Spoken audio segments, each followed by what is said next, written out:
Remember, there were 8 minutes left. I swear I felt the cameras turn on me immediately. I was like, oh shit, it's out. There is a report that has been filed by Adam Schefter of ESPN that Andrew has informed the team of his desire to retire from the National Football League. The most hyped quarterback prospect in NFL history quit at 29 years old, leaving $58 million on the table. Oh, my friends, thank you. What a great life I have. I get to ride my bike to work every day. His retirement shocked the NFL, but it shouldn't have. The signs were there the whole time. Starting with the first crazy decision Andrew Luck ever made. In 2007, Andrew was a top 5 quarterback in the nation, but of all schools. He committed to a 1-11 program, Stanford University. It made no sense, unless you understand how Andrew was raised. Andrew has developed into one of the top quarterback prospects in the country. His numbers in the classroom also jump off the page. Luck has a perfect grade point average and is number 1 in his class. I've been brought up, in an environment in which school is very important, and education, opens so many doors to the world. My hometown or home state university, the Texas Longhorns, did not offer me a scholarship, so that made it easier. Are you still bitter? No, but it's a good story. When Luck arrived at Stanford, head coach Jim Harbaugh and offensive coordinator David Shaw were shocked. This kid was gonna change the program, so they built the offense to protect him. But they quickly realized the young quarterback wasn't afraid to get dirty, something that would haunt him for the rest of his career. In his very first college start, Luck scrambles down the sideline with an opponent closing in, and instead of stepping out of bounds, Andrew plants his foot and trucks him with his throwing shoulder. He comes back off the sideline. Coach, I know you want me to step out of bounds, but I haven't been hit in a couple of years, and I had to get that first hit. And he's like, Coach, I'm sorry, I won't do it again, but I had to do that. I said, okay. There were times where we would actually use Tavita Pritchard to go ahead and run the ball just to take some hits off of him, and he would be so pissed. The team quickly realized the dorky architecture major had a dark side to him. He keeps that monster under wraps, but every once in a while it pokes his head out and it gets your attention. Even his best friends on the team, they knew when the monster was out, you better tread lightly. You better follow his directions. You better do what he says. The reason why he turned around the Colts and turned around Stanford was that beast inside of him that would look at the opposing team and saying, I'm going to kill you today. And the numbers proved it. Luck led Stanford to a winning record. That hadn't happened in 8 years. Andrew Luck had arrived, but the fame never got to him. He had a flip phone and still drove his Honda Accord, which he shared with his sister, Mary Ellen, who'd made it to Stanford herself to play volleyball. She keeps me grounded, very much so. She never lets me get too big of a head. To her, I'm still just the annoying older brother that probably tells her she shouldn't go out or date boys. But Andrew's fame was just getting started. Because his second year as a starter, he dominated college football, throwing 32 touchdowns and leading Stanford to a 12-1 record, finishing as the 4th-ranked team in the nation. Is there anything you're bad at? A lot of things. I can't sing. A lot of things. All right, you. That year, Luck was a finalist for college football's most prestigious trophy, the Heisman. But he was up against a quarterback who was having an all-time season of his own, Cam Newton, who eventually won it. Cam, rightly deserved it. He was obviously the best player in college football. But the NFL, that was a different story. Because Luck was the favorite over Cam to go #1 overall in the NFL draft. And with Jim Harbaugh leaving to coach in the NFL, it was a no-brainer for Luck to declare. But instead of earning millions, he decided to go back to Stanford for another year. Obviously, I hope he can play football forever. I realize that someday that's going to stop, and you're going to have to find something else to do in life. And when I started school, sort of a goal of mine was to finish. So I was still really enjoying it. I wanted to come back and share those experiences, really with my teammates. We have a clear-cut Heisman Trophy favorite this year. People, I think, like the idea that this kid, who absolutely could have gone to the NFL, been the #1 overall pick, decided to come back to school. Okay, cool. People think I'm the #1 pick. I understand why. I'm probably the best player. And I had a flip phone and I wasn't scrolling through whatever it was at the time. Now playing under David Shaw, Andrew was basically handed the keys of the offense, and he dominated again, taking Stanford to an 11-2 record, throwing 37 touchdowns.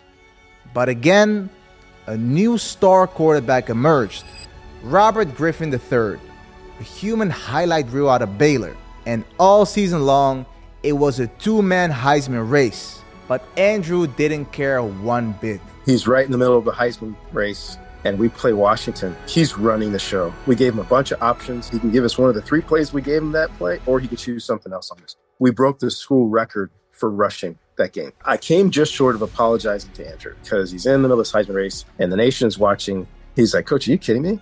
I just played my best game. He said, "That was a chess match between me and the defensive coordinator. I saw what they were doing, and I went to the weak spot every single time." This is the guy that you want. Size, speed, athleticism, toughness, arm strength, intelligence, competitiveness, leadership, academically. And he hates this. He'll never watch this. He'll never see this. This will drive him crazy. But it's just the truth. In the end, Luck came in second place again, and RG3 won the Heisman. But that was in the past, because it was time for the next step, the NFL draft. Luck still decided to do all the pre-combine stuff. And first up was a class with Coach Gruden. He was unbelievable. A lot of guys, they want to learn what's the difference between cover 4 and cover 6. Andrew Luck comes in. He wants to study Wade Phillips' split safety zone pressure coverages because he knew he was going to the Colts. And Wade Phillips was the D coordinator of Houston. He was so far ahead of anybody. You hit that sucker. Did they give you anything for this? No, a pat on the back. Free Gatorade or anything like that? That would have been an NCAA violation. In his workout, he was a horse, like 6'4", maybe 6'5", 235, 240 pounds. Photographic memory, quick release, and great guy. God made Andrew Luck perfect. It wasn't just Gruden. Entire NFL fan bases were hoping their teams would lose just for a shot at the #1 pick. They even had a slogan. Suck for luck. I hear it every week. Hey, let's be really bad, and then we'll land one of the best prospects to ever come out of college football, Andrew Luck. Been doing this since 1979. He's the highest rated quarterback since John Elway in 1983. The Colts, who went 2-14, had the #1 pick. And they were so confident in Luck that they released Peyton Manning, the best quarterback in Colts history, to draft Andrew Luck at #1. It's like, okay, I don't want to trip on stage. I don't want to, I want to make sure I walk across and nothing. I don't embarrass myself by doing anything. As I've known you, you've been the Honda Accord guy. All right, pretty laid back. I respect that. Going into the NFL draft, though, you got to be looking at some sort of dream car, right? I think bumping up from a V4 to a V6 Honda Accord would be nice. Andrew's face was everywhere. Magazines, advertisements, and also trading cards. I hopefully give some fans, some good stuff. So I did something special. I bought an Andrew Luck rookie card. I don't live in America, so normally that's a headache. But this was super easy, thanks to today's video partner, Courtyard. Courtyard is a marketplace where you can buy and sell real graded collectibles. You can even rip packs of real cards online if that's your thing. And instead of your nightstand, your cards live inside their insured, temperature-controlled vault for free. Which means my Andrew Luck rookie card right here gets more protection than the Colts ever gave him. And because everything is vaulted, buying and selling happens instantly, anywhere in the world, with zero buyer fees and zero seller fees. Courtyard is pioneering the next generation of commerce through gamified shopping. Slabbed, graded, vaulted, one click away from my doorstep. And if you change your mind, you can sell it back instantly with their guaranteed buyback offer. Check it out, link in the description, and use code MTA to get 15% off at checkout. Thank you, Courtyard, for sponsoring this video. Now let's get back to Andrew Luck. That same draft, in the 3rd round, the Colts grabbed a small receiver out of Florida International, T.Y. Hilton. He makes you feel like nothing in the world can stop you. Just being around him, being with him is crazy, bro, because he'll throw a bullet down the middle, hit you right in stride. Boom! And you drop it though. Listen to me. You drop it. That's my fault. What do you mean that's your fault? He telling me that's his fault. No, it's my fault. No, that's me. I give you a better ball. Do you know what that do to you, bro? And he was doing that as a rookie, bro. It makes you want to play for him, bro. And it wasn't just the players buying in. Bruce Arians was the offensive coordinator for the Colts, and he'd been around some special quarterbacks. How would you build the ultimate, like, Frankenstein Bruce Arians quarterback? If I was going to build all of them into one guy, yeah. It'd be Andrew Luck. And now it was time to show the world. The season opener versus the Chicago Bears. Gonna go deep, far side of the field. That is intercepted. Yards on the day, and Luck looking for more. Throwing it the other way, and he threw it. Intercepted. But Luck tipped and intercepted in the end zone. The number one pick's debut ends 41-21 with 3 picks. Colts fans were scratching their heads. Did we just release Peyton Manning for this? In week 4, their bye week, head coach Chuck Pagano was diagnosed with leukemia, and Bruce Arians took over as the interim head coach. So in week 5, against the Packers and Aaron Rodgers, the players decided to play for Pagano. We miss a blitz, and the dude just creams him. And I thought he was done. I thought he was out. He gets up, nice hit, dude. Nice hit, dude. Gets up, next play, and we score in the last play of the game, beat him. We were like 17-point underdog. From there, the rookie was on fire. In week 9 against Miami, Luck went crazy, throwing for 433 yards, breaking the single-game rookie passing record. But what stood out most was his performance under pressure. Andrew had won 7 games in the 4th quarter. No rookie in NFL history had ever done that. The craziest one was against the Lions, where they were down 2 scores with 3 minutes left. Andrew, if we could keep it close, he was going to win it in the last 2 minutes. The Detroit game is amazing. He throws a pick. He comes back and he's going crazy on the sideline. You guys stop him. I'll score. You guys stop him. We'll score again. The defense stopped the Lions. And with the last play of the game, it was all on the rookie. I do think when you go on the field as a quarterback, you have to go out there thinking that you are God's gift. Here we go. Final seconds. Luck steps. Luck, a little flip. Donnie Avery. Indianapolis has done it. Eventually, Luck turned the 2-14 Colts into an 11-5 team, making the playoffs. He took maybe the worst roster I've ever seen and won 11 games. Yeah. And 7 of them in the last minute. Luck had an incredible year, finishing with 4,374 passing yards, the most in rookie history. He made the Pro Bowl and was nominated for Offensive Rookie of the Year. But again, he came in second behind RG3. But there was another stat Andrew ranked top in the league, and nobody was talking about it. Andrew was sacked 41 times, the 4th most in the NFL, just like David Shaw. The Colts quickly realized Andrew was a warrior. He wasn't afraid to lay his body for a first down. You would think the Colts would help him out and draft offensive line in the 1st round, but they didn't, and they took a pass rusher in round 1. They also traded a 1st-round pick for Trent Richardson, a running back who did not live up to the hype. So there was no run game, and the hits kept piling. But Andrew Luck kept balling. It is complete for the touchdown. A 13-yard touchdown run by Andrew Luck. He beat his old coach, Jim Harbaugh, in San Francisco. And he beat Peyton Manning, who came to Indy undefeated at 6-0. In week 9, the Colts were down 21-3 against Houston. But with Andrew Luck, the game is never over. I come to him, I be like, yo, they jumping my out. I'm finna do it out and go. He'll come in the huddle, call a play, see why you run what we just talked about. I guarantee he let that thing go. I guarantee he throw it. Coach called the whole play. He don't know what's going on. He, at this point, he a fan like the rest of them.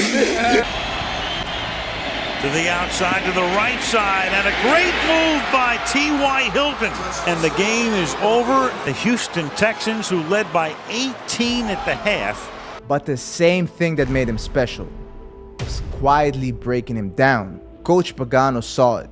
So when they were down 38-8 against the Rams, he protected Andrew from himself. Please understand, I gotta go out fighting if I'm gonna do it. I'll be safe, I'll be smart. I can't go out with my tail between my legs. That would hurt my soul. It was still an incredible year, and the Colts finished 11-5, making the playoffs again. And in their wild card matchup, they faced the Kansas City Chiefs, who dominated the game from the start, and it turned into a massacre. In September for the Colts, and he puts the ball on the ground, and it's picked up by Justin Houston, and Kansas City has it. Right before halftime, Luck threw a pick, and the Colts walked into their locker room down 31-10.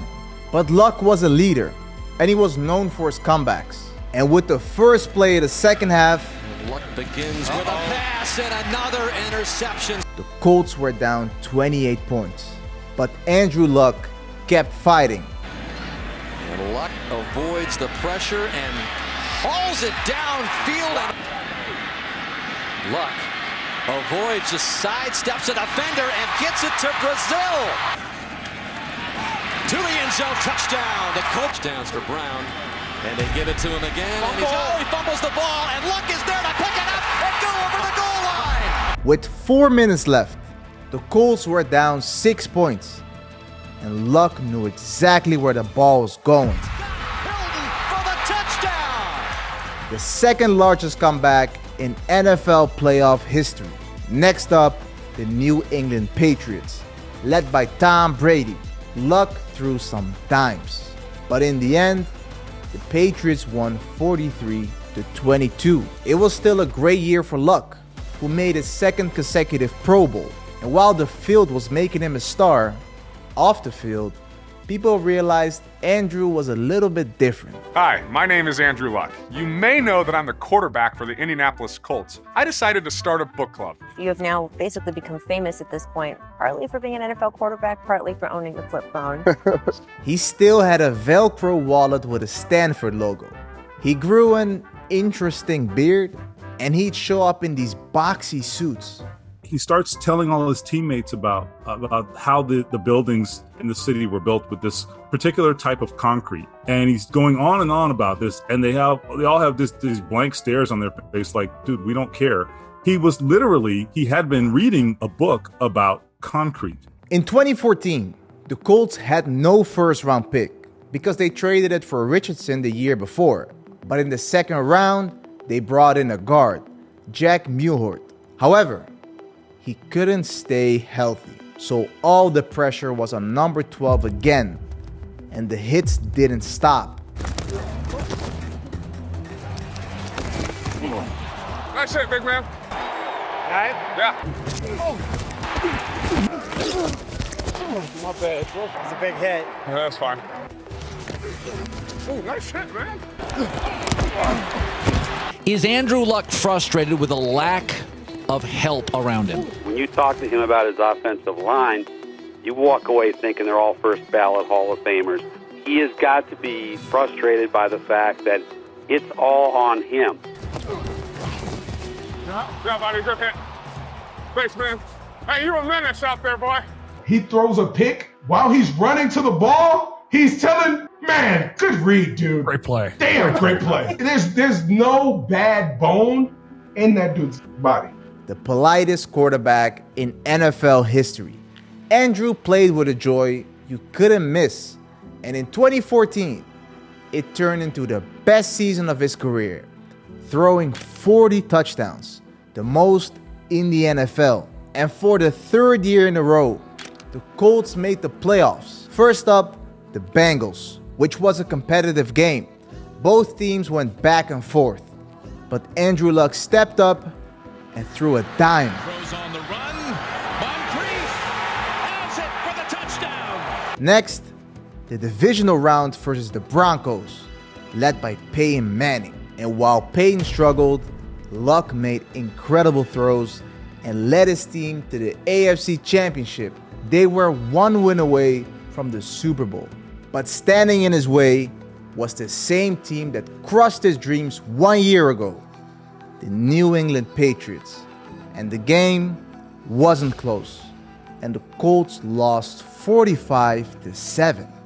It was the worst game of Andrew Luck's career on the biggest stage of his life. My play was not up to par for where it needs to be to give you a chance to beat a quality team like them. Going into 2015, the Colts had Super Bowl expectations, and Andrew Luck was the favorite to win league MVP. But that season would change his life forever. The Colts went all in, adding star receiver Andre Johnson and running back Frank Gore in free agency. And this year, they finally had a first-round pick. The Indianapolis Colts select Philip Dorsett, wide receiver, Miami. Wow. I don't quite get it. Nice pick, but I don't feel like they needed it. Another slot receiver, basically a clone of T.Y. Hilton. Their franchise quarterback had taken 100 sacks in 3 years, and there was still no urgency to protect him. So now, they were gonna pay the price. Turn, and the big pick gets a big hug. The Colts started 0-2, and Luck struggled badly. 6 turnovers in just 2 games. I guess at this point, what's wrong with Andrew Luck? You folks on this, Andrew Luck is a turnover machine. That's why they're 0-2. I don't mean to be mean-spirited. You're dumb. Okay, that's not it, okay? Week 3 against the Titans, the Colts were down 27-14 in the fourth quarter. So Andrew did what Andrew does, throwing 2 touchdowns in a 59-second span, helping the Colts win 35-33, their first win of the season. But it came at a cost nobody understood yet. Luck took some brutal hits that day, and one of them would change his life forever. It didn't seem like a big deal because Andrew Luck threw a touchdown literally the play after. But you could see right after the extra point, a player taps him on his chest, and Luck was in pain. After the game, the Colts called it a shoulder subluxation, a partial dislocation, which was minor, and he'd be out for a couple of weeks. But the truth was worse, much worse. But nobody outside that building would know for another 16 months. And the last person to complain about it was Andrew Luck. Andrew, how'd your shoulder feel? Good. A linebacker playing quarterback. And, I mean, his mentality, I throw the interception, I'm going to make the damn tackle. Okay, dude, let's make sure we do it with our left shoulder. But he just had that mentality of, I'm going to win at all costs. And because he was so damn tough, he was too tough for his own good. And that goes back to his character. Luck hated the feeling of being treated special. Sure, he was the superstar, the golden ticket, the guy who had to be protected at all costs. But to him, everybody gets hit. The receivers, the tight ends, the running backs. He was one of the guys, so he wanted the same treatment. But the trait that made him a great player and a great leader was the exact same trait that was destroying him. Coaches and teammates begged him to slide because their careers were dependent on him. They even brought in a baseball coach from the Indianapolis Indians to show him how to slide. You can definitely make the argument that the Colts tried to help Andrew by bringing in some offensive linemen in free agency. The problem, they brought in all the wrong guys, all getting hurt or just underperforming. And now the damage was real because for the first time in his career, Andrew Luck missed a game. He sat out 2 weeks, and when he came back, the beatings continued.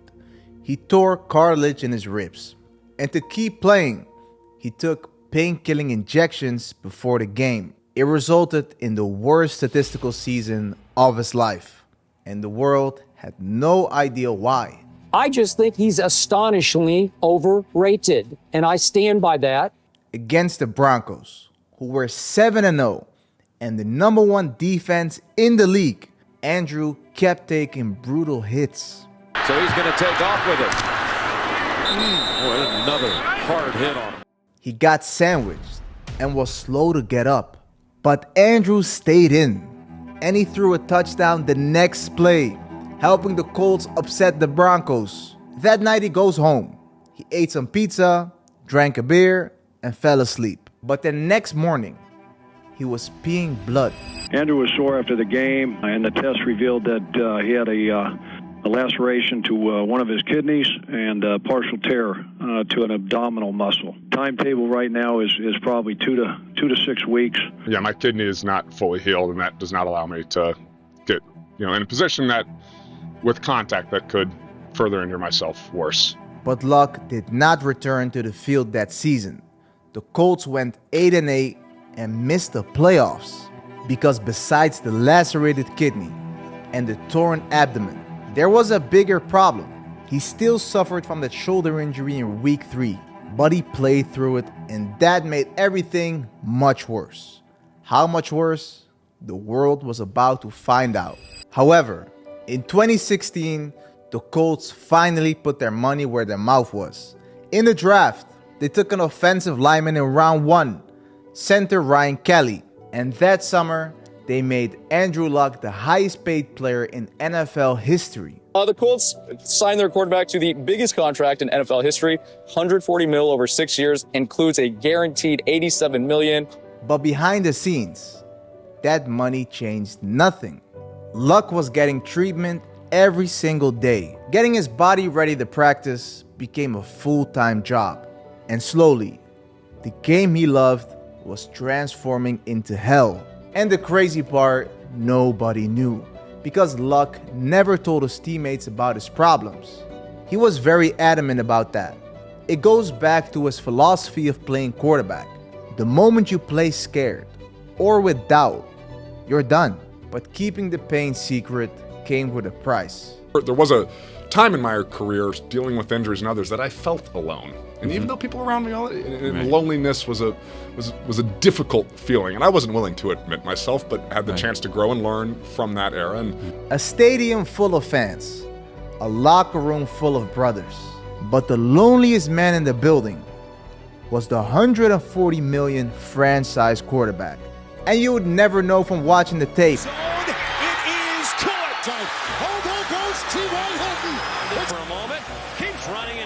First down. It's going to go all the way to the end zone. He played the entire 2016 season. Still no run game, still no protection, and all the pressure was on Luck, who took 41 sacks, the second most in the NFL, including a concussion, which he played through, so he missed the game. The Colts went 8-8 and missed the playoffs again. But like usual, Andrew pointed the finger to himself. He stated, "Sacks aren't necessarily indicative of how well our offensive line is playing. You can probably blame me for holding the ball too long." Going into 2017, the Colts made some big moves. They fired GM Ryan Grigson.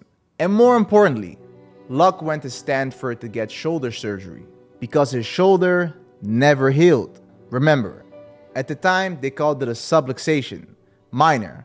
A couple weeks, but in reality, it was a torn labrum in his throwing shoulder. 16 months. That's how long the truth stayed hidden. That's how long Andrew Luck played on a torn labrum. But there was hope, because Colts owner Jim Irsay tweeted out, "Andrew recovering from successful outpatient surgery to fix right shoulder injury that had lingered since 2015. Will be ready for season." So the Colts fan base was relieved and expected Luck to be back in 2017.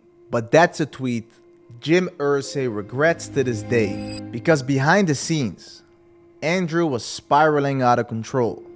Yes, he had surgery, but his shoulder wasn't fixed, because playing those games injured definitely didn't help.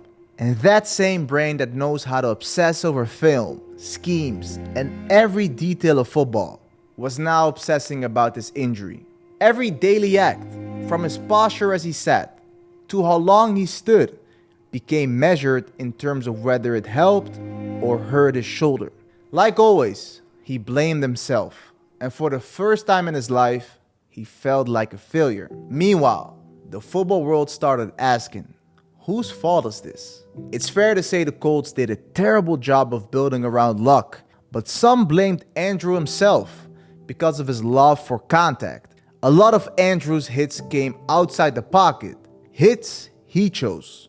And some just blamed football. It's a brutal, violent game where it all can be taken away on any given snap. But maybe the best answer came from the guy who knew Andrew the longest.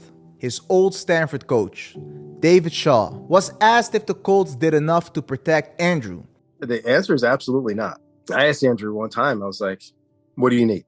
He's like, I'm great, coach. I said, no, really, what do you need? He said, coach, I love the play action game. And the play action game doesn't work if we don't run the ball. And if you can't operate a run game in the NFL, there's only so far your team's going to go. And I think that was one of the misconceptions that a lot of people have, is that when you have this freak show of a passer, that you need to continue to get weapons. No, like you need to get him protection. You need to get him a running game. Because anybody that you put outside, he's going to make them better than they are. Like he's going to raise the level of every pass catcher. When Andrew came back from surgery, he still wasn't ready to throw, and the pressure was suffocating. Everybody wanted to know when he'd be back. There were so many careers depending on him, and the Colts kept delaying his comeback to the point they got desperate, trading their former first-round pick, Philip Dorsett, for a quarterback, Jacoby Brissett. When Luck finally showed up to camp, Andrew barely threw the ball because the day after, he couldn't lift his arm. But the physical pain was nothing. What hurt him the most was seeing his team out there without him, struggling. His body had failed him. He missed week 1, week 2, and the Colts kept saying he was week to week, but there was no shot, and Andrew was getting desperate. So he turned to a man he trusted, Willem Kramer, a Dutch physical therapist who helped him with his rehab throughout the years. Luck asked him to come to Indy, but Kramer refused, and nobody told Andrew Luck no. Kramer believed the problem wasn't just the shoulder. It was the environment. The Colts doctors were skeptical, but Jim Irsay lent Luck his private plane, and Luck made it to my home country, the Netherlands. I ended up spending a lot of time with a Dutch man, someone from the Netherlands named Willem Kramer, and he was so direct. I did not like it often, but I needed to hear it. He helped me raise questions that I had about myself, and it was okay to answer them. And it was okay if I didn't have the perfect answer. It was a safe place, talking about psychologically safe space, and I really needed that at that point in my life. The main battle wasn't just his shoulder. It was his identity. His whole life, he'd been praised as this almighty football player, and now he couldn't lift a 2.5-pound dumbbell with his throwing arm. He was confused, irritated, and it was spilling onto everyone around him. The arguments with his girlfriend Nicole got so bad that she was ready to walk away. So in the Netherlands, Andrew did something he'd never done. He started seeing a professional therapist. And for the first time in his life, a question popped into his head. Should I walk away from football? After 6 weeks, Luck came back from Holland with a new perspective. But as soon as he walked into the facility, the pressure was right back on. Everybody was asking the same thing. When are you coming back? When will you throw? And Andrew being Andrew, he felt like the team needed him. He was in panic mode, and Kramer kept telling him, if you're not ready, wait. But it didn't matter anymore. The season was already gone. Luck never played a single snap in 2017, and the Colts collapsed without him, going 4-12, a third straight year with no playoffs. He felt like he let everyone down, the fans, the staff, his teammates. It was the darkest phase of Andrew Luck's career.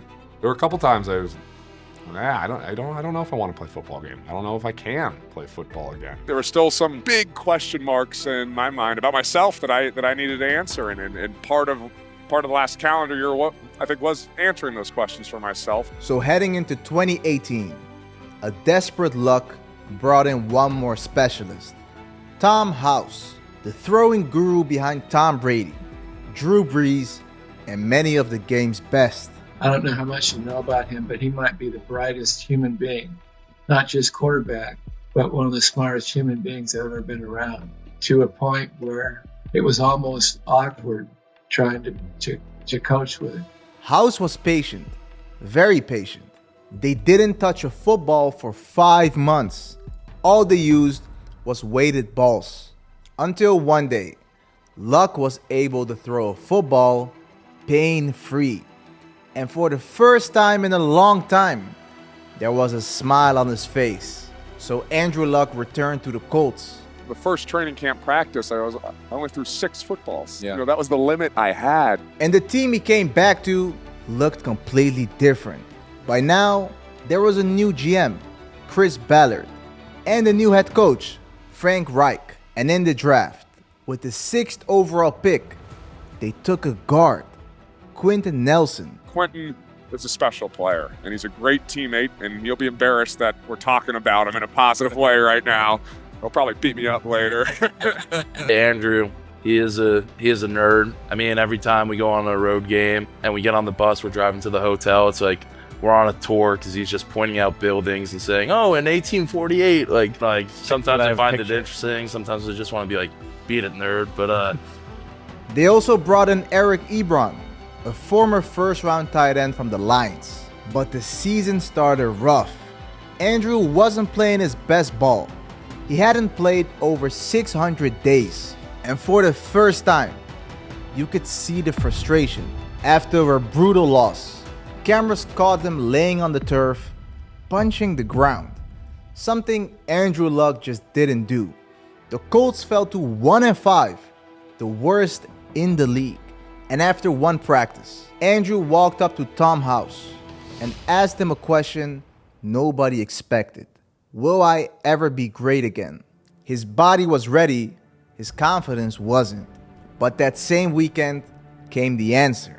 Against Houston, Luck threw for 322 yards and 3 touchdowns in the second half alone. The monster was waking up. And when it fully came out, the league was in trouble. Quick snap, look, wide open as he run. On first down the middle, Hilton, touchdown. Deep shot down the field, 2 right, Hilton, he's got him. Hilton on his feet. He might have played the best season of his career. He was smiling, and he felt like himself again.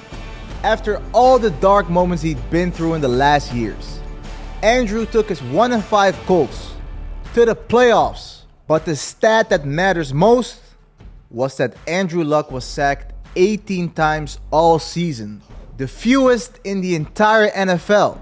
This team was worst in the league at protecting the quarterback, and now you're the best in the league at protecting the quarterback. Besides the obvious answer, the offensive line, what is another reason, or who should get some credit that doesn't get any credit? Yeah, I think anytime you're doing a good job protecting the quarterback, the wide receivers, tight ends, and running backs are involved in that. Indy had finally built a wall. In the playoffs, they beat Houston in the wild card round, but lost to the Chiefs in the divisional. But Andrew walked out of the stadium with a massive smile on his face. Zach Kiefer, the reporter who covered Luck's entire Colts career and a big source for this video, later asked him, why were you smiling after a playoff loss? And Luck responded, if my worth as a human was gonna be tied to the result of a football game, I was gonna have a real shitty life. Andrew got out of his dark place. He was himself again.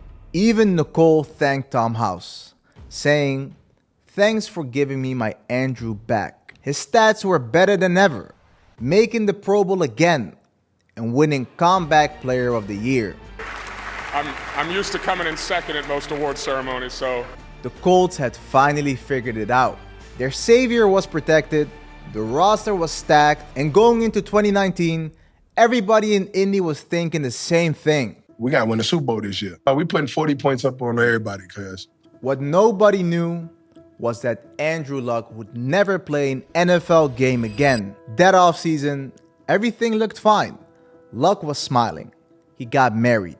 And he was gonna become a father. Yeah, terrifying and exciting. It was the greatest news I think I've ever heard in my life. But in April, a new demon showed up. One developing story, Andrew Luck continues to be sidelined by a leg injury, and Jim Irsay shed a little more light on Luck's health. Listen to this. But I really feel, very confident that he's going to, find his way through this thing. I certainly wish I was out here, but the nature of it is a calf strain. And I say lower leg because I feel pain in my ankle area. I guess I'll get a little specific. I've had images and x-rays and everything, and my Achilles is not at an extra risk. There is no tear or swelling in there or anything that's indicated. It's a calf strain, and we're on our feet a lot. And I know to be the best quarterback I want to be, to help this team like I want to help them, I'm not looking for average. And if I'm going out here with pain, I'll be average. After that interview,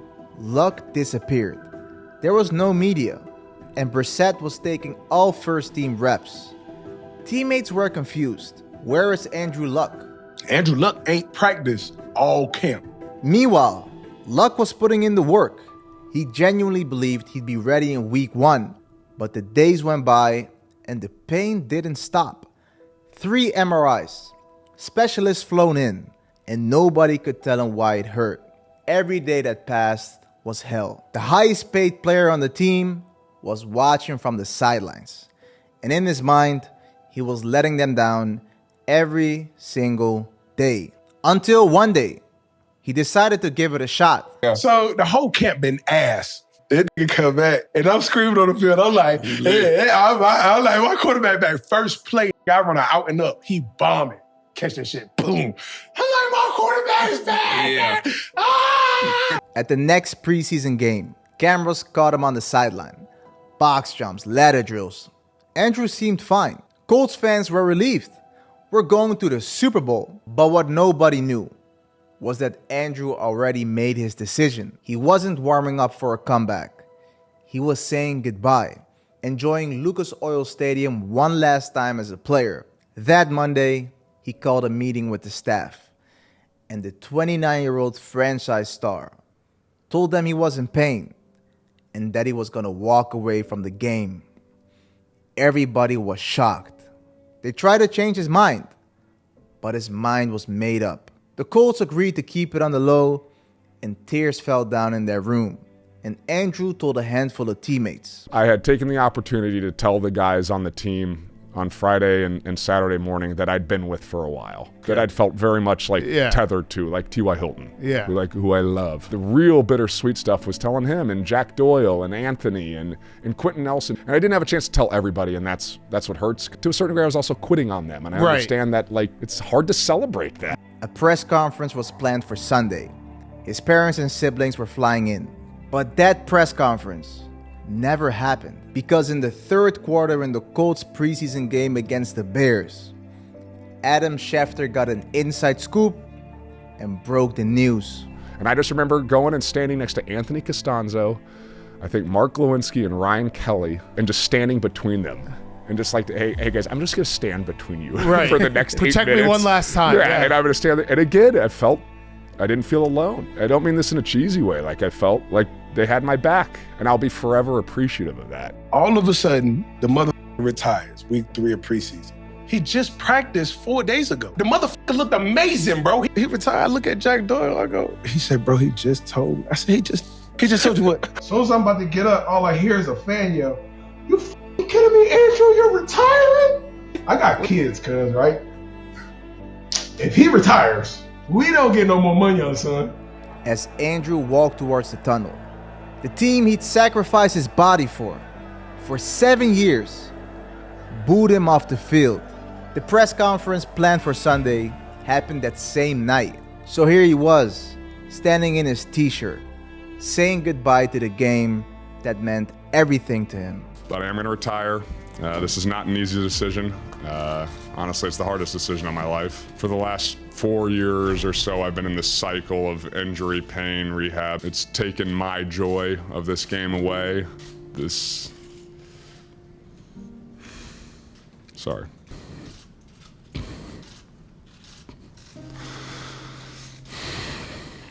And I guess in a philosophical sense, I want to thank football for so many wonderful moments in my life and the pressure, circumstances, environment that pushed me to grow.